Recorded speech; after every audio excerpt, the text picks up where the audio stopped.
नमस्कार, मैं स्मिता श्रीवास्तव आप सभी का बहुत बहुत स्वागत करती हूँ आज के कार्यक्रम में बात मुलाकात। दोस्तों, हम सभी अपने घरों में बंद हैं और एक दूसरे से मिलना नहीं हो पा रहा है। बातों का तो चलो ठीक है, फोन पे बातें हो जाती हैं, एक दूसरे को हम लोग वीडियो कॉल के दौरान देख लेते हैं, लेकिन एक सार्थक बातचीत आज के दौर में लोगों में सकारात्मकता भरने का एक प्रयास, एक कोशिश उस क्षेत्र में जब लगा कि कार्य करने की आवश्यकता है, तो इस कार्यक्रम का एक गठन हो गया।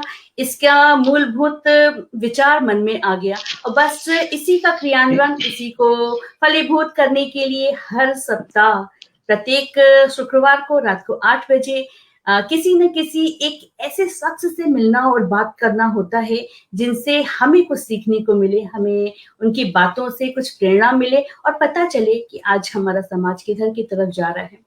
तो चलिए, इसी क्षेत्र में आज मैं आपको जिनसे मिलवाने वाली हूँ वो एक शिक्षाविद हैं, लेखक हैं और साहित्यिक, सांस्कृतिक कई सारे क्षेत्र में वो अपना कार्य कर रहे हैं और सालों से कर रहे हैं। जानकारी और ज्ञान की तो भंडार हैं। चलिए, मैं आप लोगों का समय नहीं ज्यादा लेती हूँ और मैं मिलवाती हूँ आदरणीय राजेश चंद्र गुप्त जी से। बहुत बहुत स्वागत है डॉक्टर साहब आपका। धन्यवाद स्मिता जी, अपने इस कार्यक्रम में जज्बातों के भवसागर से में आपने मुझे आमंत्रित किया है, इसके लिए मैं आपका कोटिस धन्यवाद ज्ञापित करता हूं। आगे कार्यक्रम आपके हाथ में। आपने मुझे अब सहयोग दिया और आप यहाँ आने के लिए तैयार हो गए, इसके लिए आपको भी बहुत बहुत धन्यवाद है। और आज हमारे दर्शकों को आपसे बहुत कुछ जानने को और बहुत कुछ प्रेरणाप्रद उनको मिलने वाला है।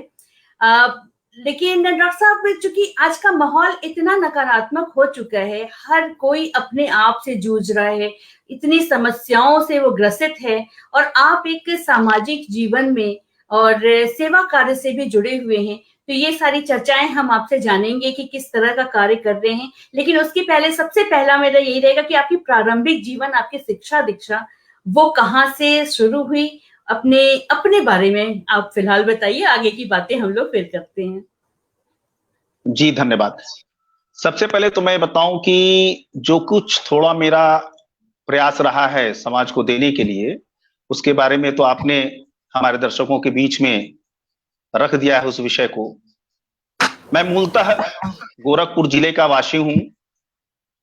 मेरी शिक्षा प्राथमिक शिक्षा से लेकर उच्च शिक्षा, शोध, जितनी भी शिक्षा मैंने ली वो सारी शिक्षा यहीं गोरखपुर में हुआ। उसके बाद प्रयाग विश्वविद्यालय में भी कुछ वर्षों मेरा रहना हुआ है। दक्षिण भारतीय भाषा के प्रचार प्रसार में तेलुगु भाषा में भी मैंने अध्ययन किया, 2 वर्षों का उसका भी डिप्लोमा किया। यही सब कुछ है। और इसी नगर में मैं सौभाग्यशाली हूं कि मैं यही जहां पैदा हुआ, शिक्षा दीक्षा लिया और यहीं शिक्षक भी हो गया। और सौभाग्य से जहां नगर में मैं रहता हूं, मेरा जो संस्थान है, जो मेरा विद्यालय है, वो लगे से मेरी चार दीवारी के बाद ही है। तो ये सब मेरा बड़ा सौभाग्य है कि मैं गोरखपुर में ही पैदा हुआ, सारी शिक्षा दीक्षा यहीं पूरा हुई। और लोक सेवा आयोग से जो चयन हुआ वो भी इसी नगर में मुझे मेरी नियुक्ति भी मिल गई। तो तब से अरनिस भाव से अपनी शिक्षा दीक्षा चल रही है और सेवा का कार्य तो अपना चलता ही रहता है। बहुत अच्छी बात है। और एक कार्य कुशल स्मिता जी, आपने जो अपना एक, जैसे आपने जो अपने कार्यक्रम का शीर्षक रखा है जज्बातों के भवसागर से, तो अचानक मेरे मन में एक जो है तुकबंदी आ गई। एक तुकबंदी आ गई, कहिए तो मैं एक पेश कर दूं, 2 लाइन की तुकबंदी आ गई है अचानक। स्वागत है आपका। लेकिन मैं आपको कुछ बताना चाहती, जी बताइए पहले, फिर मैं आगे भी बात करती हूँ। कि जज्बातों के भवसागर से, जज्बातों के भवसागर से पार न कोई पाया, सबने कुछ कुछ इसमें खोया, कुछ कुछ इसमें सबने पाया। ये अभी छोटी सी तुकबंदी अभी आपसे बातचीत करते समय ही आ गई, तो मन में हुआ कि इसको सुना ही दिया जाए। नहीं नहीं जी बिल्कुल, और बहुत खूबसूरत है। और मैं हमेशा कहती हूँ कि जिस तरह से ये पूरा ब्रह्मांड है, उससे कम नहीं होता है किसी भी व्यक्ति का जज्बात, उसके अंदर जो उमड़ते हुए एहसास होते हैं, जो बातें होती हैं ना, वो भी एक भवसागर की तरह ही होता है। तो मेरे इस पेज का नाम, इस पटल का नाम है जज्बातों के भवसागर से। और आज जो हम कार्यक्रम कर रहे हैं उसका शीर्षक है, उसका नाम है बात मुलाकात। और बात मुलाकात के अंतर्गत हम आपसे बात कर रहे हैं और वर्चुअल मुलाकात कर रहे हैं। और ये है कार्यक्रम जिसमें हम दोनों आज खूब सारी सी बातें करेंगे। बहुत सारे दर्शक हमसे जुड़ चुके हैं, मैं बीच बीच में इनको भी यहाँ पे सम्मिलित करती रहूंगी। अगर आप लोगों का कोई विशेष प्रश्न भी है तो आप यहाँ कमेंट के माध्यम से पूछ सकते हैं। तो अगर आपकी इजाजत है तो मैं कुछ लोगों के नाम ले लेती हूँ फटाफट से, फिर हम लोग बातों का एक सिलसिला बिल्कुल बिल्कुल बिल्कुल, सौभाग्य है, बताएं जी। मानवेंद्र त्रिपाठी जी हमसे जुड़े हुए हैं, सुपर बोल रहे हैं। रूपेश कुमार श्रीवास्तव जी हैं और रूप कुमार बनर्जी जी जुड़े हुए हैं, कह रहे हैं सादर प्रणाम भाभी जी। जी प्रणाम भैया आपको। राजेश भाई बहुत ही विद्वान व्यक्तित्व है, इनसे खूब बात करिए, बहुत ज्ञान है इनके अंदर। जैसा कि मैंने आपका जब प्रोफाइल पढ़ा ना डॉक्टर साहब, तभी मुझे लग गया कि आज तो स्मिता बहुत बड़ा चैलेंज मिल रहा है, इतने विद्वान व्यक्ति से बैठ करके बात करोगी तो पूछोगी क्या।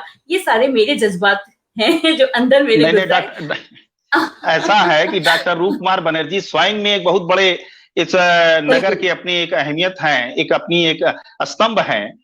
तो चूंकि जो भी जिस विधा का रहता है वो उस विधा से देखता है, और इनका ये स्नेह है, लगाव है, प्यार है, मोहब्बत है, खुलूस है कि हम लोग को इस रूप में देखते हैं। धन्यवाद रूप जी।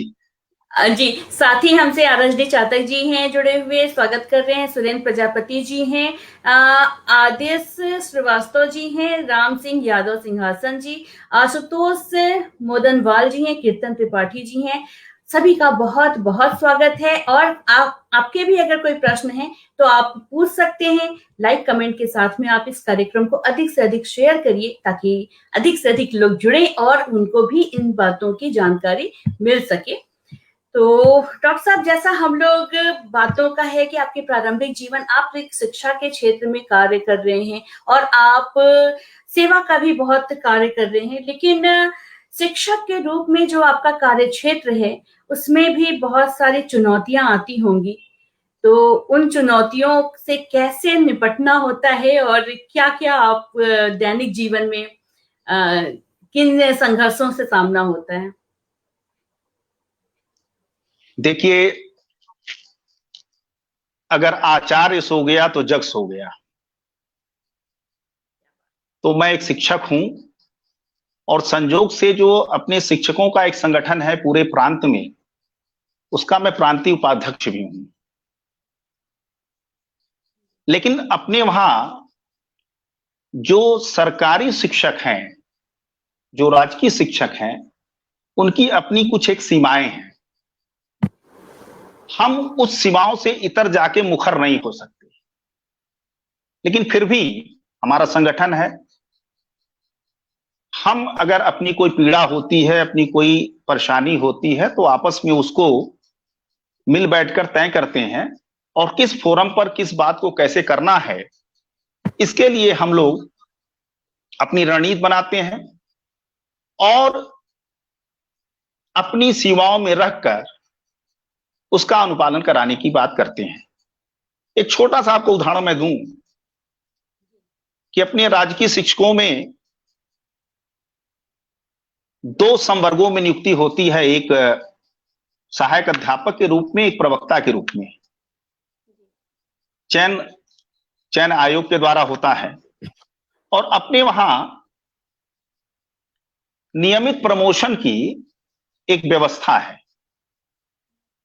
जैसे सहायक अध्यापक सीधे अधीनस्थ राजपत्रित के पद पे चला जाता है, जिसको हम सबऑर्डिनेट गैजेटेड कहते हैं। प्रवक्ता भी जाता है, दोनों के अपने अपने कोटे हैं। इधर कुछ ऐसा दुर्भाग्य रहा है स्मिता जी कि विगत 12-13 वर्षों से यह प्रमोशन का काम एकदम रुका रह गया। जब भी कोई इस पर अपना विषय उठाता था तो विभाग से ये होता था कि इस पर जो है स्टे ऑर्डर लगा हुआ है या इस पे कोर्ट में मामले लंबित हैं।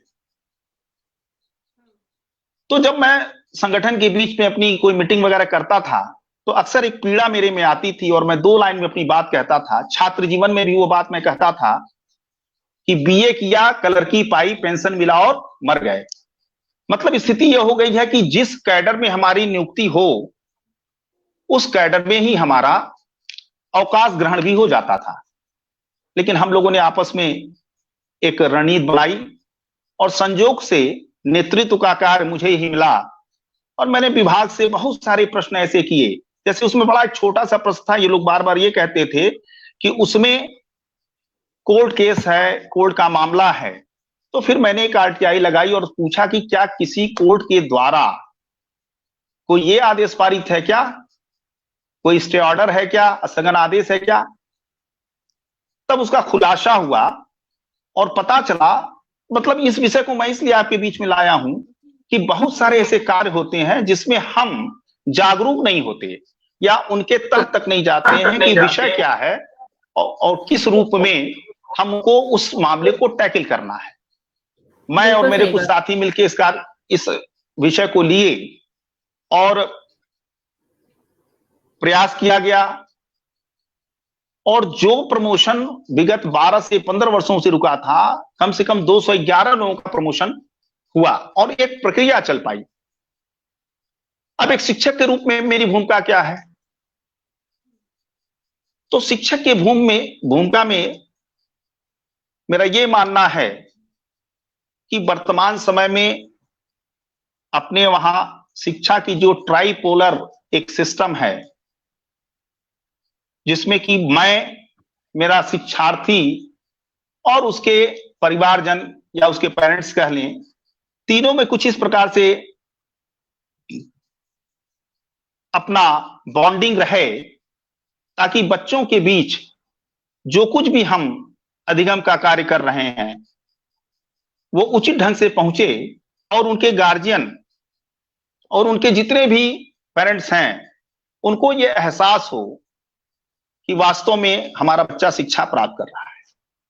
अब देखिए ऐसा है ना कि आजकल जो हम ये मानते हैं कि बाल केंद्रित शिक्षा की बात करते हैं, जैसे तो सिस्टम तो हमारा बड़ा पुराना है। जो क्लासेस हमारे चल रहे थे वही क्लासेस चल रहे हैं, छात्रों की संख्या बढ़ रही है, तो बाल केंद्रित शिक्षा तो हो नहीं पाती है। लेकिन फिर भी अपने जो छात्र हैं उसी सीमित संसाधनों में जिस प्रकार से वो उपलब्धि प्राप्त करते हैं, तो मैं आपको बताऊं, जैसा अभी रूप जी ने भी अपना कमेंट दिया है, रूप जी स्वयं भी उसी विद्यालय के छात्र हैं जिस विद्यालय में मैं शिक्षक हूं। तो कुछ चीजें ऐसी होती हैं कि जैसे कभी मन में ये होता है, मैं आपको बताऊं इसमें कि 2 बार मैं पीसीएस क्वालिफाई कर चुका हूं, 97 और 99 का, और कुछ दुर्भाग्य ऐसा रहा कि उसमें भी थोड़ा न्यायिक मामला आ गया, तो उसमें मेरी जो है प्लेसमेंट नहीं हो पाई, बाकी सारा हो चुका था। तो कभी कभी मन में आता है कि भाई अगर शिक्षक हो गया, प्रशासनिक अधिकारी हो जाता, एडीएम कहीं हो जाता। लेकिन तभी मुझे एक कवि जो है, अगर आपकी इजाजत हो तो उनकी 2 पंक्तियां मैं बिल्कुल बिल्कुल बिल्कुल बिल्कुल कि एक कवि हैं हेनरी एल डिराजियो, उनकी एक कविता है अपनी टू द पीपल्स करके, और जब मैं वो पढ़ाता हूं या पढ़ता हूं तो मैं रोमांचित हो जाता हूं, क्योंकि उसमें कहते हैं वो कि what joys reigns upon me when I see fame in the mirror of futurity, wearing the chaplets you have yet to gain. Then I feel I have not lived in a vain. मतलब ये पंक्तियां मुझे इतना रोमांचित करती हैं कि जब मैं अपने छात्रों को देखता हूं तो मन आह्लादित हो जाता है और ये महसूस होता है कि ये तो जो अभी उपलब्धियां प्राप्त किए हैं, ये उपलब्धियां इनकी बड़ी थोड़ी कम है, अभी इन्हें बहुत सारी बड़ी उपलब्धियां प्राप्त करना है। और जब मैं इस बात को महसूस करता हूं तो जैसे लगता है कि मेरे ऊपर बरसात हो रही हो और खुशियों की बरसात हो रही हो, और तब मुझे यह आभास होता है कि ये मेरा जो जीवन है वो व्यर्थ नहीं गया है, मैंने कुछ प्राप्त किया है। जी बिल्कुल। और कहते हैं ना कि जिसकी जहां उपयोगिता होती है प्रभु स्वयं वहां पे उनको स्थापित कर देते हैं। और आज आप की बातों से ही लगा कि आप संतुष्ट हैं जहां भी आप हैं। तो वो जो निराशा एक बार आई होगी जीवन में, जाहिर सी बात है कि कोई परीक्षा कोई देता है तो इस उम्मीद के साथ देता है कि उसका उसमें चयन होगा और वो वहां पे कार्य करेगा। लेकिन जहां इस आपकी उपयोगिता इस क्षेत्र में थी, अगर आप वहां होते तो शायद आप सामाजिक जीवन से कटे होते और एक प्रशासनिक जीवन को जी रहे होते।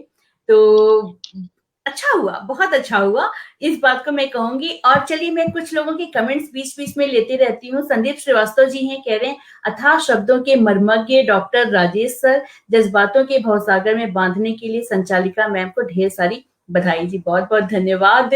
और आज तो मैंने शुरू में ही कहा कि आज तो मेरे लिए चैलेंज का काम है। चित्रेश गुप्ता जी हैं, कह रहे हैं अद्भुत कार्यक्रम है। मोहित गुप्ता जी हैं, प्रणाम मामा जी बोल रहे हैं, संभवतः आपके भांजे हैं।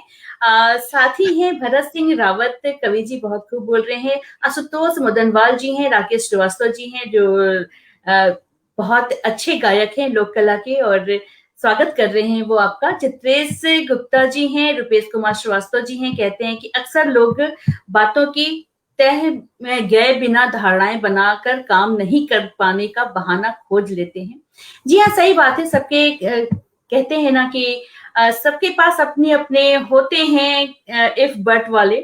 खैर, लोगों को उनके भावनाओं पे, उनके धारणाओं पे छोड़ते हैं। और आज की बात में जैसा कि आपने बताया कि शिक्षा के क्षेत्र में आपने शिक्षकों के साथ भी जो काम किया है और शिक्षकों को और बेहतर करने के लिए उस क्षेत्र में आपने कार्य किया, और छात्रों के साथ भी आपका जो सामंजस्य होगा निश्चित रूप से वो बहुत ही बेहतरीन होगा।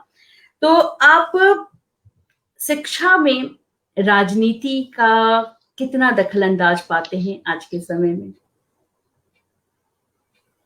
शिक्षा में राजनीति को मैं सीधे रूप में नहीं स्वीकारता हूं, क्योंकि राजनीति शब्द स्वयं में भी बड़ा व्यापक है। और राजनीति के मतलब ये नहीं कि किसी भी राजनीतिक दल के साथ राजनीति किया जाए। किसी एक विद्यालय की भी अपनी राजनीति हो सकती है, किसी एक संस्था की भी अपनी राजनीति हो सकती है, किसी एक वर्ग की भी अपनी राजनीति हो सकती है, किसी एक समाज की भी राजनीति हो सकती है। राजनीति वास्तव में एक प्लेटफॉर्म है जहां हम अपनी बातें मुखर होकर कर सकते हैं, या उस प्लेटफॉर्म पर हम लोगों का सहयोग लेकर अपनी बात को और भी पुरजोर ढंग से कह सकते हैं। लेकिन मेरा यह मानना है कि कोई भी व्यवस्था या कोई भी चिंतन का जो मार्ग है वो गलत नहीं होता है। मेरा यह मानना है, एक कहावत छोटी सी है, a knife maker is not guilty but it's user. चाकू बनाने वाला कहीं से दोषी नहीं है, उसका उपयोग करने वाला दोषी है कि वो सब्जी काटने के लिए काम कर रहा है या किसी की अतड़ी काट दे रहा है। तो मेरा मानना यह है कि राजनीति जो है, अगर स्वस्थ ढंग से किया जाए, अपनी जुनून मांगों के लिए किया जाए, उचित फोरम पर किया जाए, और उसको हथियार न बनाया जाए, उसको अपना सहयोगी बनाया जाए। जैसे हम शिक्षक हैं, तो शिक्षा में अगर कहीं कोई हमारे साथ जाति या हमारे सीमाओं पर अतिक्रमण हो रहा है, तो हम उन्हें गोष्ठी के माध्यम से और विषय को लाकर उनको और भी अच्छे ढंग से समझा सकते हैं। केवल बलपूर्वक विद्यालय में न जाकर पठन पाठन को रोककर ये सारी चीजें करके अगर अपनी बात मनवाते हैं, तो इस विषय को मैं नहीं मानता। मुझे याद आता है कि किसी पत्रिका में मैं पढ़ा था कि जापान में एक जूते की कंपनी में एक बार बहुत बड़ी स्ट्राइक हुई। हाँ, संभवतः वो घटना आपको भी याद आ रही होगी। जी जी बिल्कुल। और वो जूते की कंपनी वालों ने क्या किया कि वहां के जितने भी कर्मचारी थे उन्होंने अपना प्रोटेस्ट जारी रखा, हाथों में काले रिबन लगा के आते थे, लेकिन वो काम करते थे। और स्थिति ये हुई कि जब स्टॉक समाप्त होने लगा और नए सप्लाई का वक्त आया तो मैनेजमेंट ने देखा कि मात्र एक ही पैर के जूते बने हुए हैं। जी हाँ, तो बिल्कुल। मेरा कहने का तात्पर्य है कि हमारी जो क्षमता है वो प्रभावित ना हो, और फिर उसी वर्कर्स ने दिन दोगुनी रात चौगुनी मेहनत करके उस आपूर्ति किया उसको। तो मेरा ये मानना है कि राजनीति कोई बुरी चीज नहीं है, लेकिन सीमाओं में रहकर वो हमारा एक शस्त्र बने, हमारा एक सहयोग बने, न कि हम उसको एक अपने हथियार के रूप में प्रयोग करें कि नहीं भाई अगर ये नहीं होगा तो मैं राजनीतिक ढंग से ये कर दूंगा। स्वस्थ राजनीति का स्वागत होना चाहिए और होना ही चाहिए। देखिए, जीवंतता के लिए राजनीति जरूरी है। अगर समाज में राजनीति नहीं है तो हम जिंदा नहीं दिखाई पड़ेंगे, और हमारे अंदर जो कहने की शक्ति है, जो अपनी बात रहने की शक्ति है, वो सारी समाप्त हो जाती है। तो राजनीति जो है वो एक प्लेटफॉर्म है जहां पर हम अपने विचारधारा को प्रेषित कर सकते हैं, लेकिन स्वस्थ ढंग से, ये मेरा मानना है। बिल्कुल, और सही बात है कि कोई भी चीज गलत या सही नहीं होता है, वो क्या इस्तेमाल कर रहा है उस मस्तिष्क में, उसके विवेक पे डिपेंड करता है कि वो क्या कर रहा है। लेकिन एक कमेंट है, मैं पढ़ ही लेती हूँ पहले, फिर आगे की बातचीत करेंगे। कि कीर्तन त्रिपाठी जी हैं, कहते हैं कि ये राजनीति है साहब, अगर दांव चले तो आपके दाएं हाथ को बाएं हाथ से लड़ा दे। अभी तो बस जाति को जाति और धर्म को धर्म से लड़ाया जा रहा है। तो ये जो है ना, एक मानसिकता मैं आपको बताना चाह रही थी कि राजनीति का मतलब, जैसा आपने बताया कि एक सकारात्मक भी हो सकता है और नकारात्मक भी हो सकता है, लेकिन वो तो किसी भी क्षेत्र में हो सकता है। लेकिन आज के वर्तमान समय में राजनीति क्या सिर्फ और सिर्फ नकारात्मक एक शब्द नहीं रह गया है, वो मानसिकता नहीं रह गई है, जैसा कि कीर्तन त्रिपाठी जी के भी कमेंट से ये जाहिर हो रहा है। आप नहीं, इस बात से मैं पूरा सरोकार रखता हूं जी। देखिए, मेरा ये मानना है, जब कोई व्यवस्था में बहुत सारी खामियां हो जाती हैं तो खामियों की तरफ हमारा दृष्टिकोण जाता ही जाता है। आज वास्तव में राजनीति कहा जाए तो एक पायस प्रोफेशन नहीं रह गया है, और हर व्यक्ति जो राजनीति नहीं करता, जो लोग राजनीति में हैं, उनके प्रति उनका दृष्टिकोण सही नहीं होता। वो हर राजनीतिज्ञ को उपयुक्त, उचित नहीं मानते हैं। अब उसके बहुत बड़े कारण हैं। वो कोई बड़ा सतही चीज नहीं है कि राजनीति में किस प्रकार से सुधार हो जाए। हाँ, हम इतना जरूर कह सकते हैं कि हमारी भी सहभागिता उसमें हो। जैसे किसी भी चीज को, कीचड़ कहीं अगर नाले से निकालना है तो उसमें हमारे मजदूर प्रवेश करते हैं।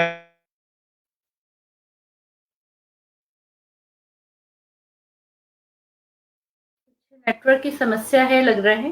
कृपया अपने कमेंट के माध्यम से बताइए कि खाली मुझे ही समझने, वीडियो फ्रीज हो गया है शायद सर का, तो कृपया फटाफट से आप लोग बताइए कि ऐसा तो नहीं कि खाली मुझे ही दिख रहा हो और आप लोगों को सही दिख रहा हो।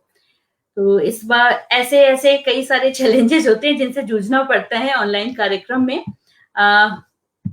तो मैं इंतजार कर रही हूँ कि सर वापस से जुड़ जाए, या आप अपने कमेंट के माध्यम से मुझे बताइए कि ऐसा तो नहीं कि मेरा नेटवर्क खराब है और मैं नहीं समझ पा रही हूँ।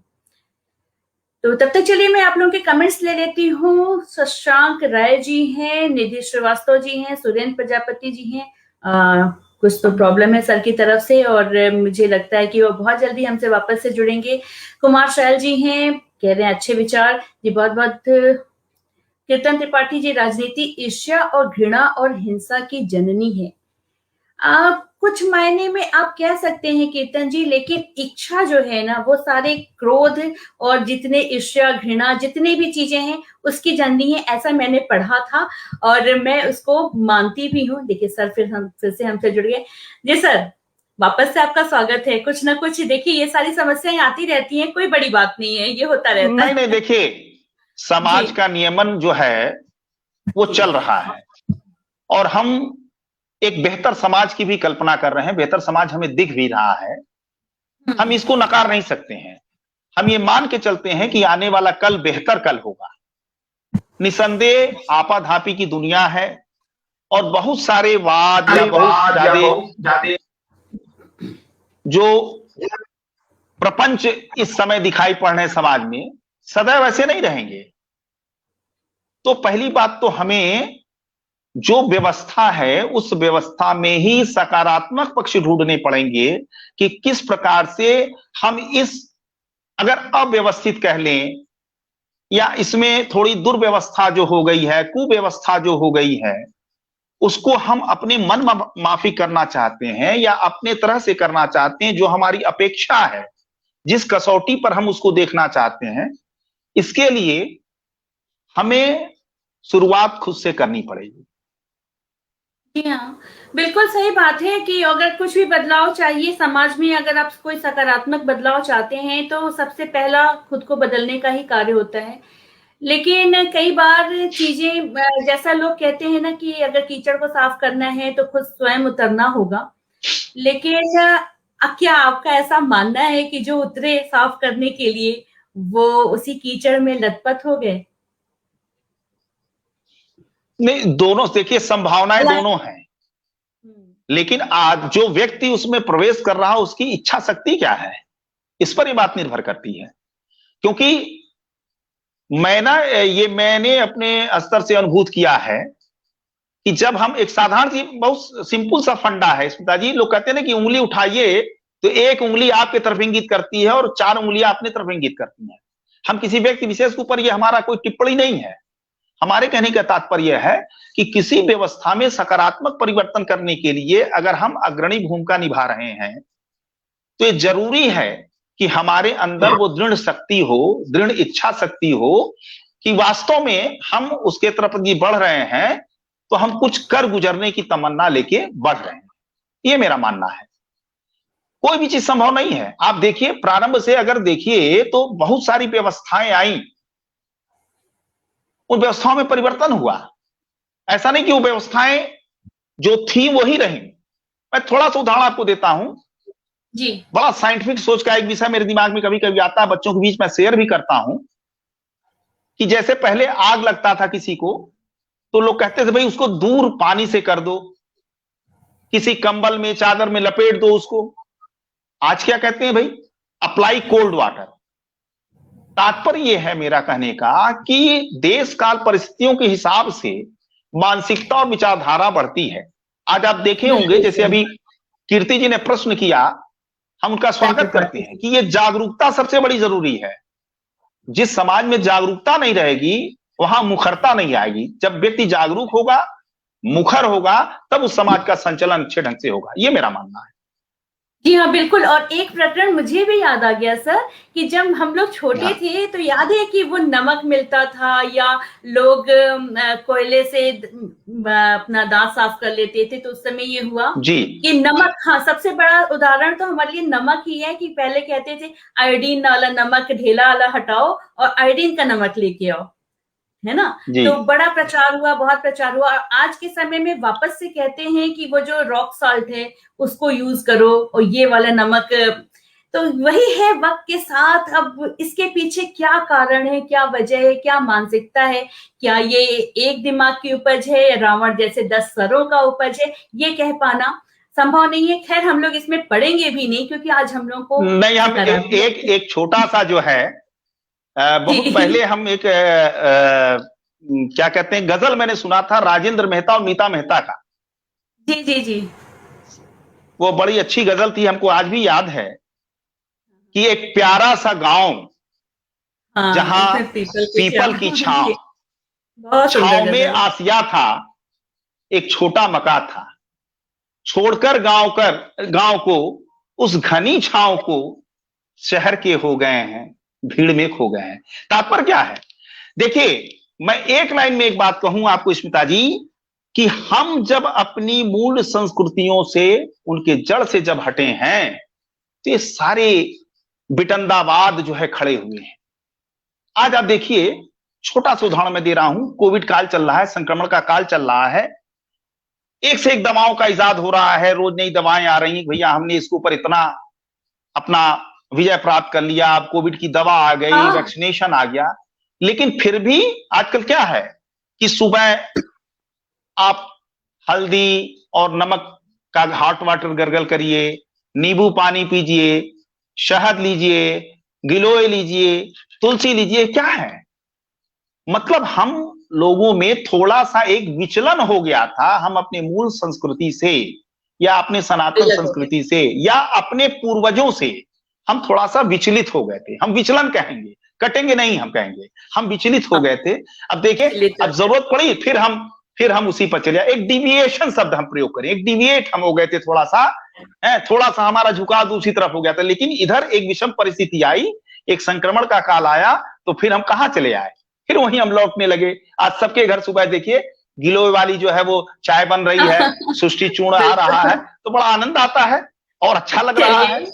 बिल्कुल, और सही बात है। किसी ज्ञानी ने या बुजुर्गों ने ये बात कहा है कि सुख जो है वो परिवार में भेद उत्पन्न करता है और दुख जो है वो परिवार को जोड़ता है। तो इस दुख का भी स्वागत है कि उसमें भी कुछ ना कुछ हम सीखेंगे, कुछ नया और आगे बढ़ेंगे। और आज के समय में सही बात है, पहले एक अभी लेटेस्ट न्यूज ही है कि प्लाज्मा को लेकर के जिस तरह से भ्रांतियां आई और इतना सबको जागरूक किया गया कि प्लाज्मा डोनेट करिए, और अचानक से ये आता है कि प्लाज्मा तो कार्य नहीं कर रहा, तो कितना ज्यादा कंफ्यूजन हो जाता है। खैर, ये हम लोग उन लोगों के ऊपर छोड़ते हैं जो इसके लिए समर्थ हैं। नहीं, हम लोग स्मिता जी इस पर एक बात कहेंगे कि जैसे हम लोग बड़ा छोटे थे तो कहते थे कि वो एक शब्द बड़ा देशज शब्द है, मैं उसको प्रयोग कर दे रहा हूं। लोग कहते थे ना कि जैसे कि कौवा कान लेके जाता है तो हम अपना नहीं खोजते हैं, उसी के पीछे लग जाते हैं। आज बहुत सारी भ्रांतियां ऐसी हैं जो सोशल मीडिया की तरफ से आ जाती हैं और हम भी उसको बिना किसी टेस्ट किए, बिना किसी उसके परीक्षण के बढ़ाए जा रहे हैं। तो एक जो है भ्रांति उत्पन्न हो जाती है समाज में। हम ये नहीं कर रहे हैं, सोशल मीडिया का बहुत बड़ा रोल है भाई। रात में एक जगह प्रचार होता है कि मेलोडी खाओ खुद जान जाओ, सवेरे बच्चा अपने गार्जियन से मांगने लगता है। तो ये सोशल मीडिया का बहुत बड़ा प्रभाव है। लेकिन एक दुष्प्रभाव भी पड़ रहा है ना कि जो भ्रांतियां हमारे सामने उत्पन्न कर दे रही हैं। तो इसलिए कोई भी चीज हम एक दूसरे को अगर बढ़ाते हैं या देते हैं तो उस पर खुद अपने पुष्ट हो लें तो ठीक रहेगा इस विषय पर। जी हाँ, कुल मिलाकर के ये है कि संवेदनशील बनिए, थोड़े विचारशील बनिए और तथ्यों को परखने की आदत डालिए और किसी को कुछ कहने के पहले उसको अपने ऊपर उतारिए तो आपको समझ में आ जाएगा। जी सर, बहुत सारी बातें हो गई हमारी और इतना ये लंबा राजनीति का जब एक बार शुरू होता है तो राजनीति अपने आप में इतना विस्तार लिए हुए होता है कि सबको वो कवर कर लेता है। वो सेवा को भी कवर करने जा रहा था, इसलिए मैंने सोचा कि बस बहुत हो गया। तो आज मैं आपका जब प्रोफाइल पढ़ रही थी सर, हालांकि इतना कुछ है आपसे बात करने के लिए कि वो 1-1.5 घंटे में तो संभव नहीं है कि सारी बातों को हम लोग छू लें और आपसे समझ लें, लेकिन कुछ बिंदुएं ऐसी हैं, कुछ ऐसे नाम, कुछ ऐसे संस्थाएं मेरे सामने आई जिनके बारे में मुझे लगा कि मैं आपसे जान लूं। एक है नाट्य संस्था रंग रूप का जिक्र आया। नाट्य संस्था लोक रंजन, प्रधान संपादक हैं आप स्वतंत्र कलम हिंदी पाक्षिक में। तो इसके बारे में बताइए कि नाट्य संस्था से आपका जुड़ना किस प्रकार से है और क्या कार्य रहता है वहां पे? ये तो हमारे कुछ पिछले दिनों के कारनामे हैं ये सब। युवावस्था में जब मैं था वर्तमान में आएंगे हम। तो युवावस्था में सर दरअसल ये हुआ कि हाँ, युवा सोच रखता हूँ, ये तो है। बिल्कुल सोच तो हाँ, युवा सोच है और युवाओं का साथ जरूरी है। हाँ, वो बहुत जरूरी है, जो हमको बड़ा संबल देता है। हमारे जितने भी, एक तो हमारे पास युवा संच ही है, अध्यापक हूं, युवाओं के बीच में रहता हूं, और जो बाहर समाज में भी जो है हमारे पास युवा संच बहुत हैं और बहुत ही वो क्रिएटिव युवा हैं। एक युवा हमारे जो है वो गुरु गोविंद सिंह के 1.25 लाख से एक लड़ाऊ वाले हैं, तो उनसे बड़ा कुछ हमको मिलता है, हम बड़ा बूस्ट होते हैं। ये जब हम लोग विश्वविद्यालय में पढ़ते थे तो अपनी एक उर्वशी कला कुंज हम लोगों ने बनाया हुआ था, और तब उस समय ये करीब 30 वर्षों की पहले की घटना होगी, और ये तब उस समय के ये सब अपने नाट्य मंच हुआ करते थे। अब उस नाट्य मंच के, जैसे लोक रंजन का आपने नाम लिया, लोक रंजन में आजकल वो बड़े पद पर हैं, प्रसार भारती के राजीव राज जी हम लोग के साथ उस समय हुआ करते थे। वो हम लोग की तरफ से मुखिया थे और हम लोग उसमें अभिनय करते थे। और अभिनय वो भी उस जमाने में भी यही बात था कि समाज को हम किस प्रकार से कुछ दे सकें या किस प्रकार से थोड़ी जागरूकता कर सकें, तो इस प्रकार के नाटक इनके द्वारा हम लोग किया करते थे। और संपादन का काम कुछ दिन किया, उसके बाद ये चूंकि प्रोफाइल में पड़ी रह गई, अब उससे मैं थोड़ा हट गया हूं, चूंकि राजकीय सेवाओं में आ गया हूं तो ये कार्य कर नहीं सकता, तो इससे थोड़ा मेरा। और आज भी ऐसे है कि जो स्थानीय समाचार पत्र हैं या दूर दूर के भी हैं, तो उसमें स्तंभ लिखने का कार्य आज भी जारी है। और विभिन्न जो हमारे जितने भी हमारे जो इस समय बर्निंग टॉपिक्स होते हैं, तो संयोग से उसमें अपना कुछ न कुछ आ जाता है, कुछ अपनी लेखनी का कमाल हो जाता है उसमें। तो वर्षों वर्ष ये काम चलते हैं, लेखन का काम चल रहा है, आज भी चलता है और वो चलेगा भी, भविष्य में भी चलेगा। लेकिन अब किसी पद पर रह के नहीं करता हूं, एक तरह से स्वतंत्र होकर ये कार्य करता हूं। जी, बहुत अच्छी बात है। एक और नाम है आधारशिला। आधारशिला में आपने सलाहकार का कार्य किया है वर्तमान में, या ये भी पुराने जमाने की नहीं बात नहीं, है? अब आधारशिला से अभी भी मैं जुड़ा हुआ हूं। और अभी आपने जिसका एक कमेंट पढ़ा है डॉक्टर रूप कुमार बैनर्जी का, वो रूप जी इसके हमारे अध्यक्ष हैं। और इस संस्था के द्वारा एक हम लोग एक तरह से कह लिया जाए कि सांस्कृतिक और साहित्यिक एक हम लोग की यात्रा चल रही है। और अभी जैसे गुरुदेव रविन्द्रनाथ टैगोर जी की जयंती थी, उस पर हम मूर्धन्य यहाँ के जो भी अपने कला जगत के, साहित्य जगत के जो लोग होते हैं, उनको हम सम्मानित करते हैं। तो आधारशिला का कार्य जो है मुख्यतः समाज में रहकर लोगों को जोड़कर, और प्रमुख रूप से एक तरह से कहा जाए कि आधारशिला जैसा कि नाम से ही स्पष्ट है, एक तरह से साहित्यिक और सांस्कृतिक हम लोग की यात्रा है जो हम लोग मिलकर अभी भी चल रहे हैं। उसमें अभी भी मेरा जुड़ाव है, नियमित रूप से हम लोग मिलते जुलते हैं, उसके कार्यक्रमों में हमेशा सम्मिलित होते रहते हैं। जी, बहुत अच्छी बात है और मेरे भी इंटरेस्ट का क्षेत्र है ये। एक नाम और है my home India. My home India ये किस तरह का कार्य कर रहा है, या इसके विषय में भी आप कुछ बातें हाँ बताया। माई होम इंडिया ये एक ऐसी संस्था है, उसमें एक स्लोगन दिया गया है, सपनों से अपनों तक। आपने ध्यान दिया होगा कि बहुत सारे बच्चे या बच्चियां वो इधर उधर अपने गुम हो जाते हैं, या किसी गलत हाथों में पड़कर कहीं ना कहीं ऑर्फनेज में या कहीं ऐसे पड़े हुए होते हैं। तो माई होम इंडिया के द्वारा हम लोग उन बच्चों के मूल आवास का पता करने का प्रयास करते हैं। और संयोग से अगर वो पता चल जाता है तो हम अपने इस संगठन के माध्यम से और बाकायदे कानूनी जामा पहनाते हुए, जो वहां का आपके बाल विकास के अधिकारी होते हैं, जुबलाइन के जो यहाँ के होते हैं, अपने जो नगर के होते हैं, जिले के होते हैं, CWC होते हैं, उनसे बाकायदे संपर्क करके उस परिवार के सुपुर्द हम लोग कराते हैं। तो एक बड़ा एक अच्छा कार्य हो रहा है और हजारों की संख्या में अब तक हम लोगों ने बिछड़े माँ बाप से उनके पुत्र या पुत्रियों को मिलवाया है। बहुत ही अच्छा कार्य है ये। और ये एक ऐसा कार्य है जिसने सालों से मुझे भी थोड़ा सा झंझोड़ के रखा हुआ है कि जब भी मैं ऐसे किसी बच्चे को देखती हूँ ना, तो मुझे लगता है कि या क्या ये इतना मुश्किल कार्य है कि प्रशासन इसको कंट्रोल नहीं कर पाती है। खैर, आप लोग बहुत अच्छा कार्य करते हैं, उसके लिए बहुत बहुत शुभकामनाएं आप लोगों को। मैंने वही ना मैं कहा स्मिता जी कि भीड़ में खो गए हैं।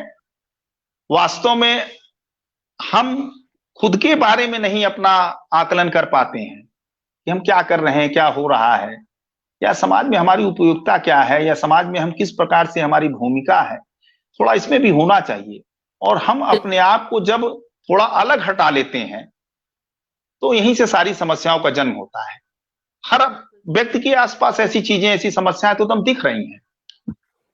अब जैसे विशेष परिस्थितियों में क्या है, आज मान ली कोविड का काल है, आज मुझे इतना अच्छा लगता है कि समाज का हर वर्ग, युवा, हमारी मातृशक्तियां सब एकदम मैदान में आ गई हैं।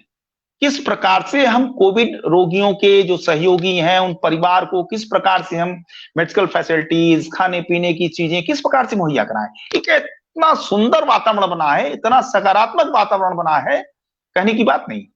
तो किसी हर व्यक्ति के अंदर जो चीजें हैं वो निकल के बाहर आ रहे हैं। जी ये बहुत अच्छी बात है। मैंने पहले ही कहा कि दुख जो है लोगों को जोड़ने का कार्य करता है और सुख में लोग अपनी अपनी दुनिया में खो जाते हैं, तो दुख भी अच्छा ही होता है। तो आज वो दुख की घड़ी है, हम सभी एक साथ एकजुट होकर के जब एक दिशा में कार्य करेंगे तो निश्चित रूप से बदलाव होगा ही होगा। एक नाम और आया मेरे सामने, इंडिया फर्स्ट ट्रस्ट। इसका क्या हाँ, कार्य है? जी। इंडिया फर्स्ट ट्रस्ट ये गोरखपुर की अपनी एक संस्था है, और ये एक इसको भी कह लिया जाए कि एक सांस्कृतिक और साहित्यिक एक प्लेटफॉर्म है। और इसके द्वारा अभी बड़े बड़े कार्यक्रम किए गए, इसमें बहुत ही प्रबुद्ध वर्ग लोग इसमें जुड़े हुए हैं। जैसे गोरखपुर के एक अच्छे हसदेव जिनका है, और शहबाज शंकर जी इत्यादि ऐसे लोग हैं। और विगत कई वर्षों से यहाँ पर एक बहुत बड़ा कार्यक्रम होता है गोरखपुर लिटरेरी फेस्टिवल के नाम से, जी, GLF जी, के जी, नाम से। मैंने भी सुना हुआ तो है। उस हाँ, तो उसमें अपना इंडिया फर्स्ट ट्रस्ट का जो है बहुत बड़ा योगदान रहता है, और ये लोग मिलकर ही कराते हैं। उसका मैं भी एक सदस्य हूं, एक सहयोगी हूं। और एक तरह से इस रचना धर्मिता का जो यात्रा चल रहा है उसमें भी हम लोग चल रहे हैं, साथ साथ चल रहे हैं। बहुत अच्छी बात है। और आप जिस तरह से सांस्कृतिक और साहित्यिक कार्य क्षेत्र में अपना योगदान दे रहे हैं वो भी बहुत सराहनीय है। एक नाम आया, स्माइल रोटी बैंक। स्माइल रोटी बैंक किस तरह का कार्य कर रहा है? स्माइल नाम से रोटी लगता बैंक है कि वास्तव भोजन। में, हाँ, ये मूल उद्देश्य ये है कि अपने एक प्रिय हैं आजाद पांडे जी, और ये मुहिम उनके द्वारा चलाया जाता है, हम लोग सहयोग में रहते हैं। और ये जैसे स्टेशन पे जो हमारे कूड़ा बीनने वाले या ऐसे बच्चे पॉलिथीन बीनने वाले बच्चों को इकट्ठा करके उनके भोजन की व्यवस्था, उनके शिक्षा की व्यवस्था, ये कार्य करता है स्माइल रोटी बैंक का, ये मुख्य है। और इस समय वर्तमान समय में इनके द्वारा कुछ मुहिम और भी शुरू किए गए हैं। जैसे कोविड काल में ये बड़ा सहयोग कर रहे हैं, रोगियों के पास जाके मिलना जुलना। तो इस संस्थान में या इस एसोसिएशन में हम लोगों की भी अपनी एक महत्वपूर्ण भूमिका है। जी जी, बहुत अच्छी बात है। इसका कार्य किस तरह से करते हैं आप लोग? अगर भोजन का वितरण है तो उसके बारे में थोड़ा-सा आप मुझे डिटेल बताइए, क्योंकि कई बार लोगों को इसमें संशय आने लगता है कि कहीं ऐसा तो नहीं है कि कार्य सच में धरातल पे हो भी रहा है, या इस तरह की कुछ-कुछ मानसिकताएँ मैंने देखा है लोगों में। तो उसके बारे में बताइए, जी, इसकी रूपरेखा और क्रियान्वयन किस प्रकार करते हैं आप लोग? देखिए इसकी दो व्यवस्था है। एक तो समाज के कुछ ऐसे हमारे सहयोगी बंधु हैं जो हमें आर्थिक मदद भी देते हैं, या वो कुछ खाद्य पदार्थ हमको मदद के रूप में देते हैं, जिसके द्वारा हम अपना एक कहीं कम्युनिटी किचन टाइप का डाल देते हैं। प्रतिदिन वहां भोजन बनता है। हम अपेक्षा भी करते हैं, हम बहुत सारे ऐसे परिवार भी हैं जो हमको 20 पैकेट 25 पैकेट अच्छे लंच पैकेट हमको देते हैं भोजन के लिए। तो दोनों प्रकार से ये सारा कार्य जो है, हम तो उसमें केवल सहयोगी हैं, सारा कार्य तो इस समाज के द्वारा हो रहा है।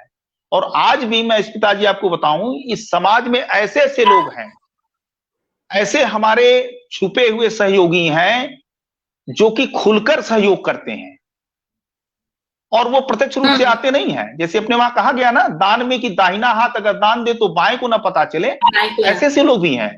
हम लोग तो प्रत्यक्ष सेवा का कार्य कर रहे हैं, और इतना बड़ा बड़ा कार्य हम लोग सेवा का करते हैं जिसमें कहीं से भी कोई राजकीय सहयोग हम लोग नहीं पाते हैं। ये सब समाज के हमारे ऐसे लोग हैं जो हमें सहयोग करते हैं, मुक्त हाथ से करते हैं, मुक्त हस्त से करते हैं। और इनके द्वारा ही बहुत सुंदर संयमित ढंग से, सुव्यवस्थित ढंग से, सुसंगठित ढंग से ये कार्य होते हैं।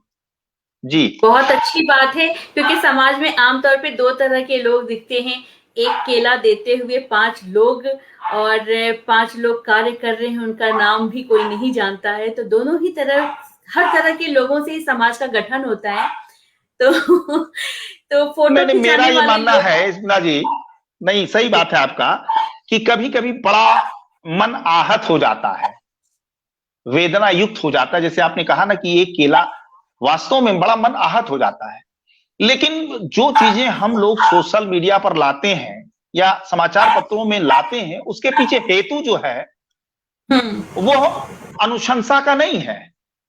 वो हम चाहते हैं कि ये विषय जनता के बीच में जाए, समाज के बीच में जाए, और लोग इसका अनुकरण करें, अनुगामी बने, और हमें खुले मुक्त से जो है सहयोग करें।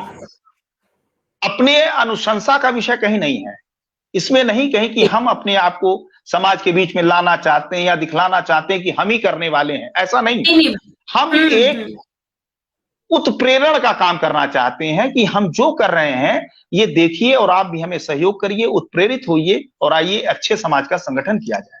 जी बिल्कुल, और यही मनोभाव होना भी चाहिए।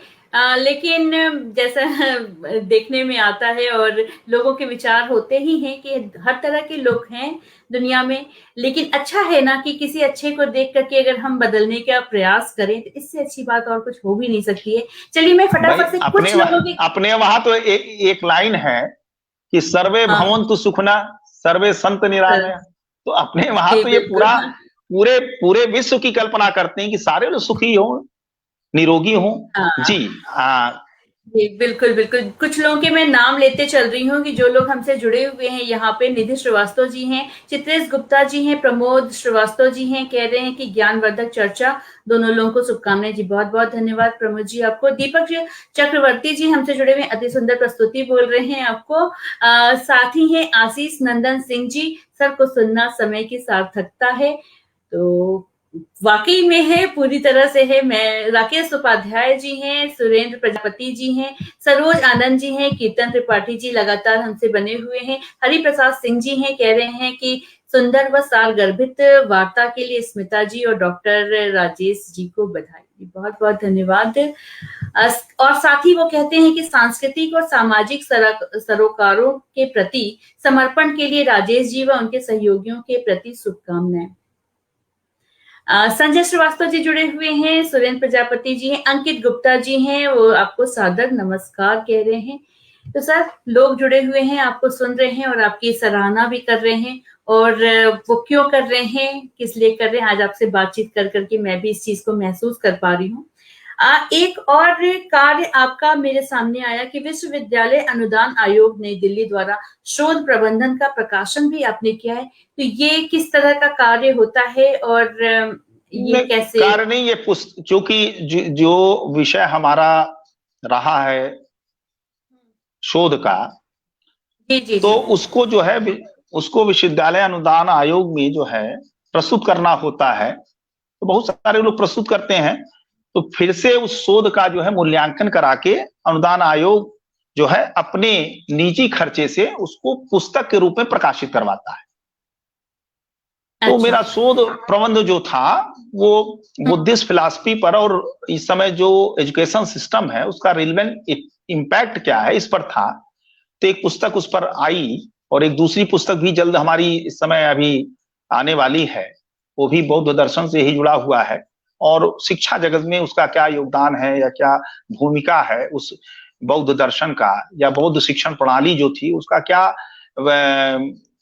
उपाय देता है इस समाज में, उस पर काम हुआ है मेरा। तो उसका एक पुस्तक प्रकाशित हो गई, दूसरी पुस्तक जल्द ही प्रकाशित होकर आने वाली है। बहुत बधाइयां उसके लिए भी, और धन्यवाद। अच्छा कार्य है ये, उत्तम कार्य है। एक मैंने देखा कि साहित्य महोत्सव 2017 और 18 का केंद्रीय आयोजन मंडल के भी आप सदस्य रहे हैं। ये साहित्य महोत्सव किस तरह का होता है? साहित्य महोत्सव वही यही उसका हमने यस जी चलिए इसकी ये बड़ा कार्यक्रम होता है, और अच्छा बहुत बड़ा कार्यक्रम होता है, और राष्ट्रीय स्तर के इसमें चिंतक नहीं, अब होगा, आगे करने की योजना है। तो इसमें राष्ट्रीय अंतरराष्ट्रीय स्तर की, राष्ट्रीय स्तर की जितने भी अपने चिंतक हैं, लेखक हैं, साहित्यकार हैं, कवि हैं, सबका आमंत्रण होता है। और बाकायदे जो है 2 दिन का कार्यक्रम चलता है, और सारी विधाओं का आमंत्रण होता है। इसमें बहुत सफल कार्यक्रम होता है, और एक कह लिया जाए कि गोरखपुर की एक बहुत बड़ी ये उपलब्धि है अपने सांस्कृतिक और साहित्यिक क्षेत्र की। ये बहुत अच्छी बात है और आज के समय में हमारे समाज को इसकी बहुत जरूरत भी है कि एक ऐसा प्लेटफॉर्म हो, एक ऐसा कोई पुरस्कार हो जिसको ले देख करके लोग आकर्षित हो सकें और उस क्षेत्र में अपना योगदान देने के लिए तत्पर रहें। तो उसी से एक जागरूकता भी आएगी और एक पढ़ा लिखा समाज हमारे सामने आएगा। और मैंने देखा कि आप पर्यावरण संरक्षण कार्यक्रम का भी कार्य कर रहे हैं, साथ ही योग शिविर का भी है और बहुत सारे कार्य, तो अपने कार्य कार्य इतना लंबा लिस्ट है कि शायद मैं भूल जाऊं, लेकिन नहीं, आप ये तो ऐसा अपनी है तरफ कि से जो लिस्ट बताएं। तिथियां पड़ती हैं, जो ठीक। पर्यावरण दिवस पड़ता है, उस पर अपनी ये योजना होती है कि कम से कम शहर में कुछ स्थान पे ऐसे वृक्ष लगाए जाएं जो प्रत्यक्ष रूप से जो है पर्यावरण के लिए उपयोगी हों। तो ये विगत हमें लगता है कि 10 वर्षों से ये कार्य हम लोग कर रहे हैं।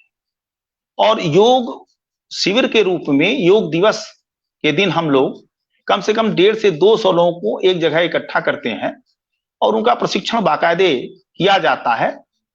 तो एक जागरूकता का अभियान है कि कम से कम हम अगर प्रतिदिन नहीं कर पाते हैं तो जो उसके लिए दिवस दिवस है। निर्धारित किए गए हैं उस पर तो कम से कम एक भव्य आयोजन किया जाए, एक जागरण का अभियान किया जाए जिससे कि लोगों में उससे जन जागरूकता हो। हाँ, सहभागिता होती है, अच्छी सहभागिता होती है और दिन प्रतिदिन निरंतर हम लोग जो पिछले वर्ष से थे और हमेशा आगामी वर्षों में जो कार्यक्रम कर रहे हैं बहुत ही फलदायी हो रहे हैं। लोगों का जुड़ाव पहले की अपेक्षा अधिक होता जा रहा है, ऐसा है। अभी बहुत तक अच्छी आपने बात है। बहुत सारे प्रश्न किए हैं। एक ठीक। जो जिसमें मैं मूल रूप से अभी जुड़ा हुआ हूं, हम्म। वो हमारी एक ऐसी संस्था है जो अंतर्राष्ट्रीय संस्था है और वो संस्था भी हमारी सांस्कृतिक संस्था है कह लीजिए, जिसमें मूल रूप से हमारा उद्देश्य जो है नर सेवा नारायण सेवा का है। और इस प्लेटफॉर्म के माध्यम से आपके बात के माध्यम से मैं कहना चाहूंगा कि इस प्लेटफॉर्म के द्वारा मैं विगत 35 वर्षों से सेवा के कार्य में लगा हुआ हूं। अभी पिछले वर्ष जब कोरोना का काल आया तो नियमित 68 दिन हम लोगों ने इस प्लेटफॉर्म के माध्यम से गोरखपुर नगर में जितने भी प्रवासी हमारे भाई आते थे उन सबके भोजन की, जल की, चप्पल की, गमछे की, उनके बच्चों के दूध की, मतलब 3 स्थानों पर रहकर सुबह प्रातः हम लोग 5 बजे से लेकर रात के 11 बजे तक ये कार्य करते थे, अहर्निश सेवा। और इसमें कोई सरकारी अनुदान नहीं, इस समाज के लोगों से ही हम लोगों ने हर चीजों का संग्रह किया, एकत्रीकरण किया और वितरण किया। इस वर्ष भी यही कार्यक्रम चल रहा है। अभी हम लोगों ने एक आइसोलेशन सेंटर भी डाला है 50 व्यक्तियों के लिए, जहां पर लोग जाने में अभी भय खा रहे थे। मेडिकल कॉलेज जो कोविड सेंटर हमारे वहां है, बहुत बड़ा सेंटर बना हुआ है, वहां जाके भोजन वितरण भी हो रहा है। तो ये हमारी जो अपनी एक संस्था है, अंतर्राष्ट्रीय संस्था है अपनी सेवा की। और हमारा वही मैंने आपसे भी कुछ मिनट पहले कहा ना कि सर्वे भवन्ति सुखना सर्वे संत निरामया, ये हमारा आदर्श वाक्य है नर सेवा नारायण सेवा का। और प्रतिदिन आज भी इस विशेष संक्रमण के काल में मैं व्यक्तिगत रूप से और हमारी जो अपनी संस्था के लोग हैं लगे हुए हैं और बिना किसी भय के लगे हुए हैं। जन सेवा ही हमारी नारायण सेवा है, हमारी ईश्वरी सेवा है, ऐसा विषय हम लेके चल रहे हैं। अद्भुत कार्य है आपका। और लोगों को ये मैं जरूर बताना चाहूंगी, आज जितने भी आपसे बात हुई और जिस तरह की सेवा का कार्य बताया कि बिना सरकारी अनुदान के ये संभव है, तो ये संभव हो सका है लोगों के सहयोग से। तो कृपया सिर्फ और सिर्फ उंगली उठाने का, आरोप लगाने का कार्य आप लोग ना करें और सहयोग देंगे तो सब कुछ बदलेगा। और सिर्फ अगर आप लोग किसी की टांग खींचेंगे और आरोप लगाएंगे तो सब कुछ बिगड़ेगा। तो इस बात को हमेशा अपने मस्तिष्क में रख करके, तभी इतना विचार करके पूरे विवेक के साथ फिर किसी कार्य को कहना चाहिए, करना चाहिए। मैंने बस अपनी तरफ से 2 बातें बोल दी डॉक्टर साहब। और ये देखा मैंने ना कि जिस तरह का कार्य आपका रहा है, तो जाहिर सी बात है कि सामाजिक जीवन आपका बहुत ही बृहद रहा है, बहुत ही लंबा कार्यकाल रहा है और इसमें आपके संस्मरण जरूर होंगे, कुछ उतार चढ़ाव होंगे, कुछ अच्छे पल होंगे, कुछ बुरे पल होंगे। उनमें से अगर किसी से आपको कुछ याद आ रहा हो तो आप हमें जोड़ने का एक नजरिया मिलेगा हमें भी उससे। जी सर। देखिए, कोई विशेष जीवन में ऐसी घटना तो घटी नहीं, लेकिन मेरी जो स्मृति शेष माता जी थी, उनका एक स्वभाव था। हम लोग छोटे से थे तो देखते थे कि जब भी कोई गांव वगैरह से आता था, उस समय स्वास्थ्य सेवाओं के लिए लोग शहर की तरफ आते थे, तो रात में चाहे वो 10 बजे आवे, चाहे 12 बजे आवे, 1 बजे आए, लेकिन उस समय माँ जो है उठती थी, उसी तन्मयता से, उसी प्रसन्न भाव से भोजन कराना, उनके सोने की व्यवस्था करना। तो ये सब हम लोग के, मेरे व्यक्तिगत जीवन में मैं कहूं, ये कोई प्रसंग नहीं है, यह एक मेरे बाल जीवन से ही मेरे मानस पटल पर जो अंकित हुआ कि सेवा का कार्य जो है, और जो हम इसमें कोई कैटेगरी ना बनावे, सब हमारे लिए एक समान है। आज हम सेवा का कार्य करते हैं। अभी हम लोग देख रहे थे, कुछ लोग जो प्रवासी हमारे आ रहे थे, वो नंगे पांव थे। हम लोग अपने हाथों से उन्हें चरण पादुका पहनाए। भाव ये कहने का है ना, जैसे अभी आपने कहा कि समाज में, समाज भी देखता है। अगर आप अच्छे कार्य कर रहे हैं और संदेश समाज में सही जा रहा है, तो भरपूर सहयोग मिलेगा, क्योंकि समाज से बड़ा हमारे पास शोधन का कोई स्थान ही नहीं है। सबसे बड़ी कसौटी तो समाज है हमारा।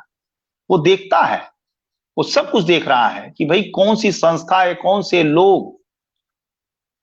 हम लोग एक शब्द में कहें कि अब हम स्वयं में, हम लोग इतने इस स्तर से ऐसे स्वयं सेवक के रूप में हम लोग समाज में आ गए हैं, या अपने को ढाल लिए हैं कि अगर कहीं हम लोग खड़े हो जाते हैं तो ही हमारी प्रामाणिकता हो जाती है। कहने का आशय यह है कि जिस क्षेत्र में अगर आप काम कर रहे हैं, पूर्ण निष्ठा ईमानदारी से कर रहे हैं, और समाज में वो विषय जा रहा है, तो समाज आपको अंगीकृत करता है, आपको सहयोग करता है। मैंने बताया ना कि हम लोग बड़े से बड़ा कार्य कर रहे हैं, लेकिन कोई किसी प्रकार का एक पैसे का कोई सरकारी अनुदान नहीं, सारा समाज का है, समाज के लिए है, समाज से लेकर हम लोग समाज के लिए ही कर देते हैं। बिल्कुल, और बहुत ही अच्छी सोच है, और इसमें मुझे लगता है कि सभी को आगे बढ़ करके योगदान देना चाहिए। तो आप जिस भी क्षेत्र में हैं, आप डॉक्टर साहब को संपर्क करिए अगर आप इस क्षेत्र में कुछ कार्य करना चाहते हैं, क्योंकि कई बार डॉक्टर साहब ऐसा भी देखने में आता है कि लोग कार्य तो करना चाहते हैं, लेकिन दान देने से डरते हैं। उनको लगता है कि पता नहीं वो हमारे दान का सही सदुपयोग होगा कि नहीं होगा। तो आप लोग आगे आइए, कार्य करिए, साथ मिलकर के करिए, और बढ़िया योगदान हो सकता है किसी भी क्षेत्र मैं में। इस पर मैं छोटा सा उदाहरण आपको दे दूं जी। कि हम लोग की जो कार्य संस्कृति है वो सबसे अलग है। जैसे मान लिया कोई वंचित बस्ती है, वंचित हम उसको कहते हैं, जैसे समाज में आजकल लोग विभिन्न नाम से पुकार लेते हैं कि ये फला बस्ती है, हम कहते हैं वंचित। समाज में दो ही वर्ग है, जिसको एक सुविधा मिली और एक उस सुविधा से कट गया या वंचित हो गया, और कोई समाज में नहीं है। हम जो हायरार्की बनाते हैं कि ये फला, ये फला, ये डाउन ट्रॉडन, ये सब कुछ नहीं है। समाज में मुख्यतः दो वर्ग है, एक जो सुविधा पा गया है और एक जो सुविधा से वंचित है। तो हम लोग जैसे काम करते हैं, जैसे कोई वंचित अगर समाज है, उसके बीच में कोई अपना कार्य खड़ा करना है, तो हम कुछ नहीं करते, हम एक माध्यम बनते हैं। हम किसी एक ऐसे व्यक्ति को ढूंढेंगे जिसका सेवा का भाव हो, उसे उस हम बस्ती तक ले जाते हैं, उस वंचित बस्ती से ले जाते हैं, संपर्क कराते हैं, कहते हैं भाई देखिए ऐसा है, यहां पर हम चाहते हैं कि जो इस परिवार के बच्चे हैं उनको एक जगह एकत्रित किया जाए, उनके पठन पाठन, उनके संस्कार की व्यवस्था हो।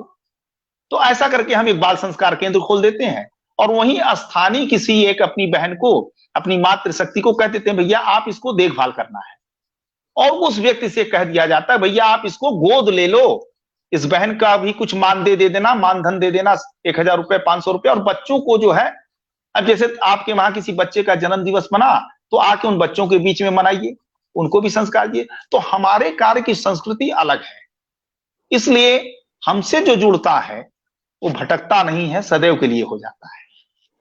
क्या बात है, क्या जी बात है, बहुत ही खूबसूरत। और आज इन्हीं विचारों की बहुत ज्यादा आवश्यकता है। अब बातों का मैं क्या कहूँ कि सिलसिला इतना है कि अभी हम लोग 2-4 घंटे और भी बात करेंगे ना, तो बातें निकलते रहेंगी। इतना रोचक व्यक्तित्व है आपका और इतना ज्यादा आपका क्षेत्र विकसित है कि उनमें से अगर एक एक क्षेत्र को भी छुएंगे तो 1 आध घंटे ऐसे ही निकल जाएंगे। अंत में आप चूंकि लेखन क्षेत्र से भी जुड़े हुए हैं, तो लेखन क्षेत्र या लेखन आपके जीवन में कितना मायने रखता है, उससे जुड़ी हुई कुछ ऐसे बातें, क्योंकि कई सारे कोर्स आपने ऐसे बताए जिससे मेरे लालच बढ़ गया कि मैं आपसे कुछ सुन लूं। तो आप बताइए कि लेखन क्षेत्र में आपका क्या क्षेत्र है और कितना जुड़ा हुआ महसूस करते हैं आप? नहीं, लेखन क्षेत्र में तो कोई मैं विशिष्ट अपनी एक क्षेत्र को नहीं निर्दिष्ट कर पाया हूं। जो भी समाज में घटता है, दिखता है, या जो भी रेलेवेंट चीजें होती हैं, उस पर हमारे अपने विचार आते रहते हैं। कोई स्पेशली मैं किसी खास पक्ष का होकर नहीं लिखता। जो समाज में दिखता है, जो रेलेवेंट चीजें होती हैं, उस पर लिखा। किसी ने कुछ कहा, उसके लिए लिख दिया। किसी समाचार पत्रों ने कुछ अपेक्षा किया कि भाई हमको इस विषय पर कुछ आपका विचार चाहिए। जैसे अभी एक अच्छा। संस्कारशाला चलता है, ये अपने दैनिक जागरण वालों का एक बड़ा कार्यक्रम चलता है।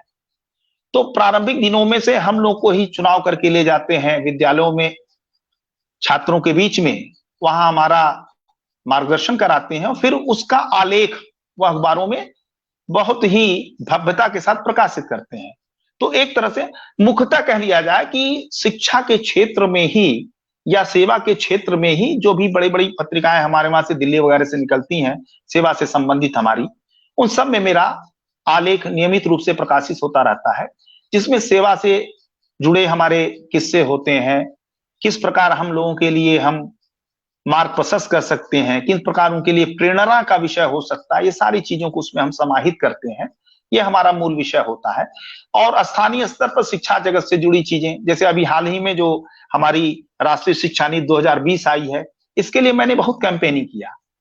अभी तो उसे आना है, लेकिन वो किस प्रकार का होगा या कैसा होगा, इसके लिए मैंने बहुत वेबिनार भी आयोजित किए, अपने स्तर से किया। और स्वयं मैं आपसे जानना चाहूंगी इसके विषय में भी। वही मैंने कहा ना कि बातें तो बहुत ज्यादा हैं, और अगर इस नहीं, तो शिक्षा इसको नीति को नटशेल में आप मैं बता संक्षेप दूं में। कि जी जी।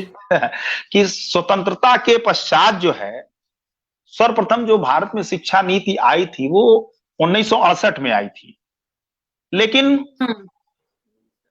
कोई व्यवस्था, आप जानती हैं, कोई व्यवस्था अगर है तो नियमित रूप से वो सही नहीं हो सकती या चल नहीं सकती है। तो पुनः 1986 में दूसरी शिक्षा नीति भी आई और इसमें भी संशोधन किया गया। और संशोधन करने के बाद, मतलब आप ये कह लीजिए कि 34 वर्षों के बाद एक जो नई शिक्षा नीति अपनी 2020 में आई है, जिसका प्रारूप आया है, जिसका अभी हमारे पास जो ड्राफ्ट आया है, जिसको कि केंद्र सरकार अपनी मंजूरी दी है, उस शिक्षा नीति के पीछे जो है सामाजिकता जो है, गुणवत्ता हो, वहनी शिक्षा हो, लोगों के अंदर उत्तरदायित्व का विकास हो, ये बहुत बड़ा इसका एरिया है।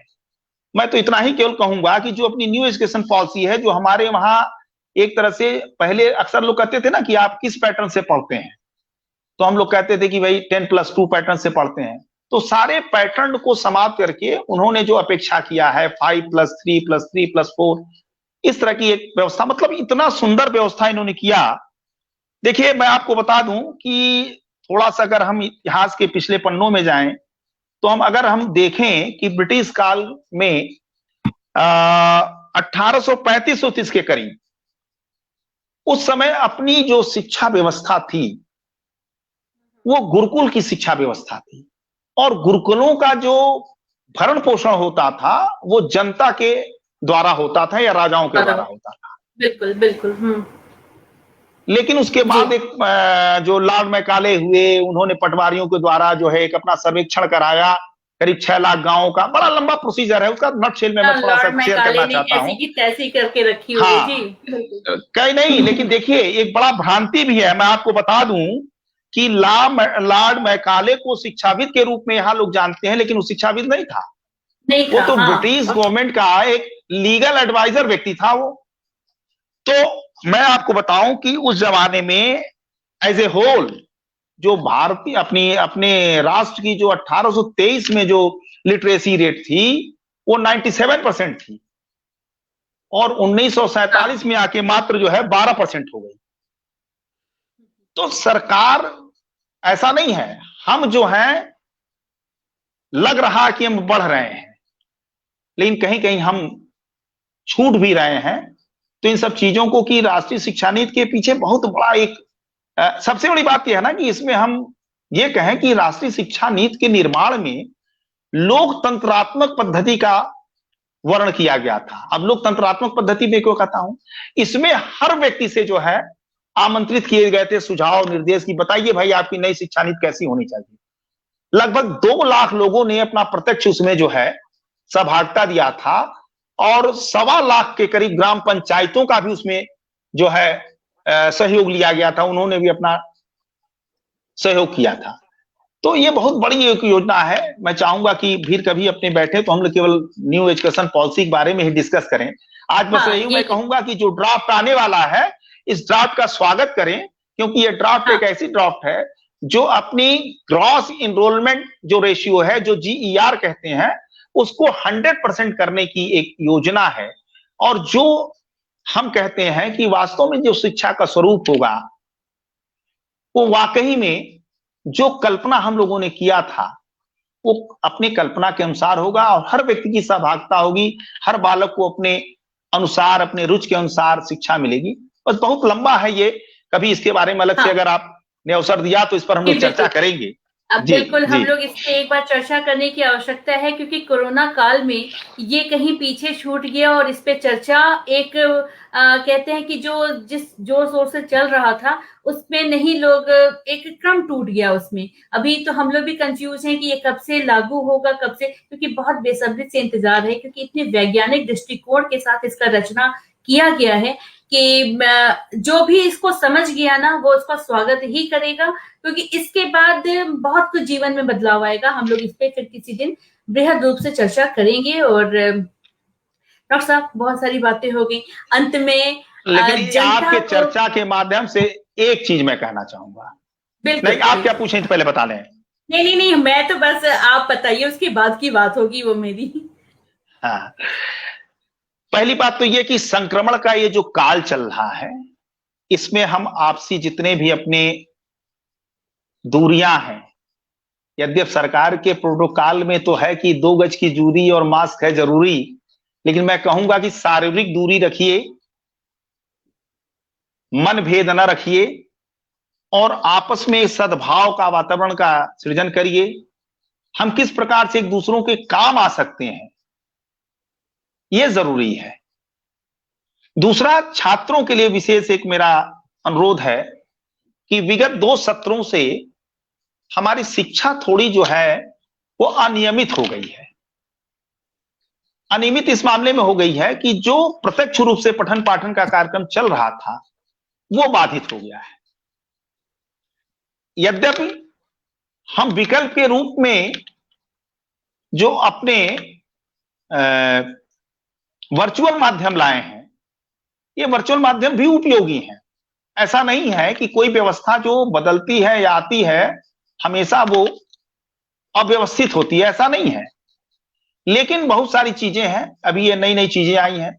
तो हमारे कहने का आशय केवल यह है, और मैं संदेश भी देना चाहूंगा अपने इस आपके कार्यक्रम के माध्यम से, कि जो भी हमारे बंधु जुड़े हैं उनके परिवारों में अगर बच्चे हैं तो उनके प्रति एक अपना दूसरा लगाव रखिए, उनके मनोविज्ञान को समझने की चेष्टा करिए। और जो माध्यम सरकार के द्वारा मुहैया कराया जा रहा है, यद्यपि ये साधन संसाधन जो है अभी पर्याप्त मात्रा में नहीं है, ये भी बड़ी चर्चा का एक बहुत विषय है, लेकिन फिर भी जो उपलब्ध संसाधन हमें मुहैया हो रहे हैं उसका पालन करें। और एक हमारे वहां जैसे हम लोग ईश्वरवादी हैं, एक लाइन कहते हैं, हालांकि इसको हमारे कोई भी श्रोता दूसरे रूप में न रख लें, कि जय विधि राखे राम वही विधि रहिए। जो हमारी देश काल परिस्थितियां होती हैं उसके अनुसार जो भी पद्धतियां हमें स्वीकार करनी पड़े, करनी चाहिए। मैं ये नहीं कहता उसके सदैव के लिए, लेकिन कुछ दिनों के लिए, क्योंकि रात जितनी संगीन होगी सुबह उतनी ही रंगीन होगी। तो आने वाला दिन बहुत सुंदर होगा, कोरोना से मुक्ति मिलेगी और एक खिल के हम लोग फिर से आएंगे, दुगने उत्साह के साथ आएंगे और समाज में सृजन करेंगे। जी बिल्कुल। और मैं भी यही कह रही थी कि आप लोगों को किस तरह से जोड़ना चाहेंगे। और जैसा आपने कहा कि संक्रमण काल है, तो संक्रमण का जो समय है ना, वो हर तरह से संक्रमण का है। ये जो हम बीमारी के रूप में संक्रमण को झेल रहे हैं वो है, विचारों का संक्रमण है, लोगों के आपसी मेल भाव का संक्रमण है, आपसी बातचीत का संक्रमण है। क्योंकि किसी भी निर्णय पे किसी भी एक तरफ झुकने का कई बार लोग कोशिश करते हैं, बातों में है, गुस्सा है, बहुत कुछ है, वो संक्रमण ही है। तो इलाज करिए, निकल जाएगा, ये संक्रमण भी दूर हो जाएगा। इसके लिए जो जो प्रोटोकॉल, जो जो नियम हो सकते हैं, प्रत्येक संक्रमण की बात की जा रही है, तो उसका भी संभव है इलाज। तो बस डॉक्टर साहब, आज हम लोगों ने बहुत सारी बातें की। अंत में मैं कुछ लोगों के कमेंट्स ले लेती हूँ और उसके बाद एक अंतिम लोगों को अगर आप कोई भी वाक्य कहना चाहें दर्शकों को, तो आप उसके बाद हम लोग इसको आज यहीं पे संपन्न करेंगे। संजय श्रीवास्तव जी जुड़े हुए हैं। कीर्तन त्रिपाठी जी लगातार अपने कमेंट के माध्यम से अपने दिल की भावनाओं को यहाँ पे उन्होंने प्रदर्शित किया है। सुरेंद्र प्रजापति जी हैं और अंकित गुप्ता जी हैं, साथ में गार्गी राय जी हैं। गार्गी राय जी कहती हैं, समाज में साहित्य को बढ़ावा देना और उसके लिए कार्यरत रहना सराहनीय है। ये भी शिक्षा के क्षेत्र से ही जुड़ी हुई है, शिक्षिका है एक। संवर दधीच जी जुड़े हुए हैं और कह रहे हैं कि सांस्कृतिक और साहित्यिक विषय पर आप दोनों की परिचर्चा बहुत सुंदर प्रस्तुति हो रही है, आगे भी जारी रहे, हमारी हार्दिक बधाई एवं शुभकामनाएं। जी बहुत बहुत धन्यवाद। साथ ही है सरोज आनंद जी, कह रहे हैं कि सारगर्भित वार्ता के लिए आप दोनों लोगों को धन्यवाद जी, बहुत बहुत धन्यवाद। सुजीत यदुवंशी जी हैं, प्रणाम कह रहे हैं आपको। प्रणाम मामा श्री। बहुत सारे भांजे जुड़े हुए हैं सर आपके आज यहाँ पे। नीरज महाराज नरेश महाराज जी हैं, जय सिया राम बोल रहे हैं। जय जय श्री राम आपको भी। मृत्युंजय कुमार श्रीवास्तव जी हैं। मृत्युंजय कुमार श्रीवास्तव जी लगातार बहुत सारे उनके कमेंट्स हैं, वो कह रहे हैं आप दोनों को बहुत बहुत धन्यवाद व आभार अच्छी जानकारी के लिए। जी बहुत बहुत धन्यवाद आपको भी कि इस अच्छी जानकारी का फल तभी होगा जब इसको जीवन में उतारें और समाज के लिए एक सकारात्मक सोच के साथ, संवेदनशीलता के साथ इस क्षेत्र में अपना योगदान दें। तो बस यही है इस कार्यक्रम का उद्देश्य भी, कि जो अच्छे लोग हैं, जो समाज में जागरूकता का कार्य कर रहे हैं और आगे बढ़ करके धरातल पे कर रहे हैं, उनसे आप लोगों को मिलाना कि अगर ये कर सकते हैं तो हम क्यों नहीं। तो बस साथ निभाइए और समाज को अपने अनुरूप बदलने का एक प्रयास करिए।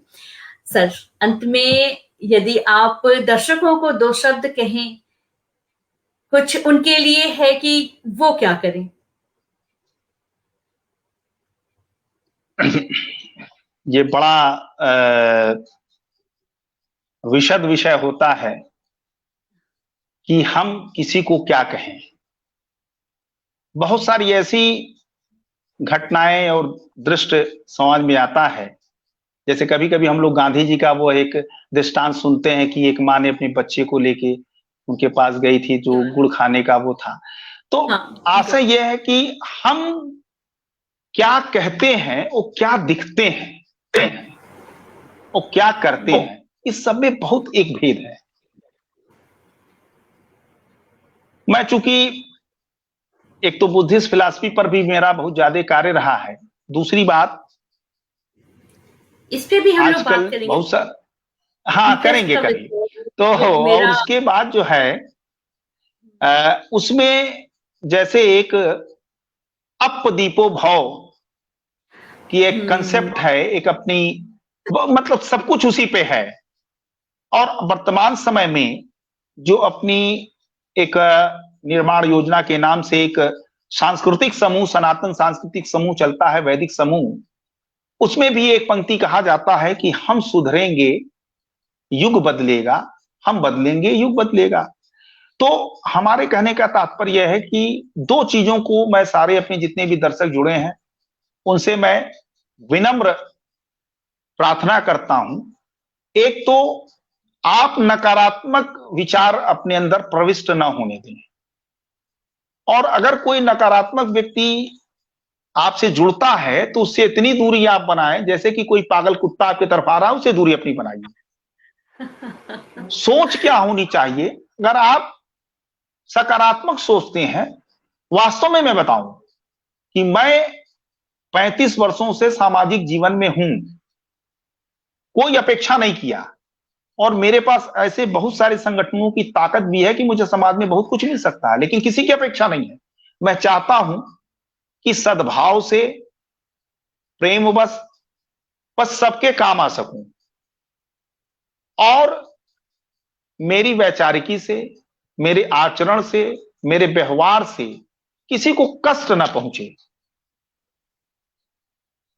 अपने जीवन में जो भी आप ठाने, आपका जो गोल डिसाइड है, जो आपने लक्ष्य आपने तय कर लिया, उसे आपको प्राप्त होगा ही होगा।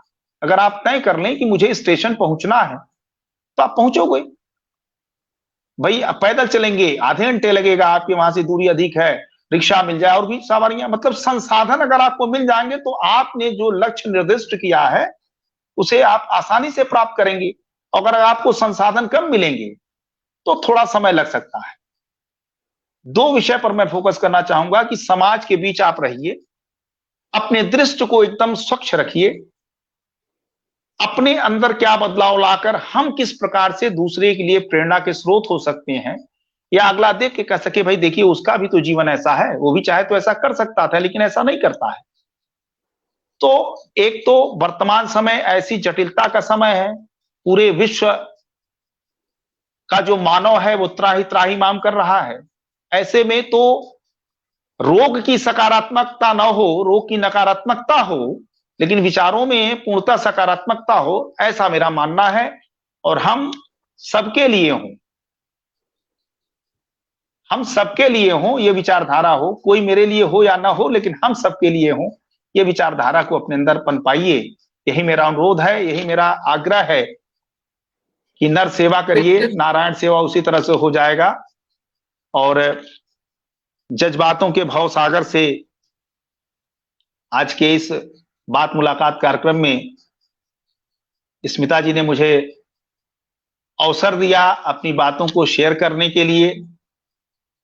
मैं ईश्वर से प्रार्थना करता हूं कि इसी प्रकार से इनका बात मुलाकात चलता रहे और ये समाज को इस तरह से जागरूक करती रहें। ढेर सारी मेरी बधाइयां, धन्यवाद।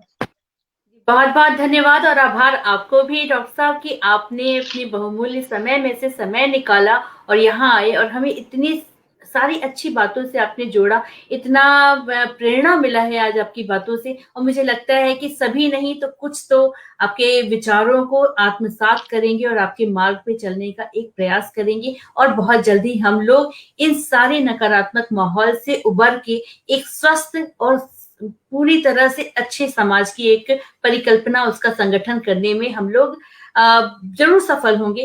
तो बस इन्हीं विचारों के साथ, इन्हीं बातों के साथ सभी दर्शकों का बहुत बहुत धन्यवाद और आभार कि आप इससे जुड़े। अधिक से अधिक इसको आप शेयर करिए ताकि लोगों तक इस विचार को पहुंचा सके, आप वो जरिया बन सके।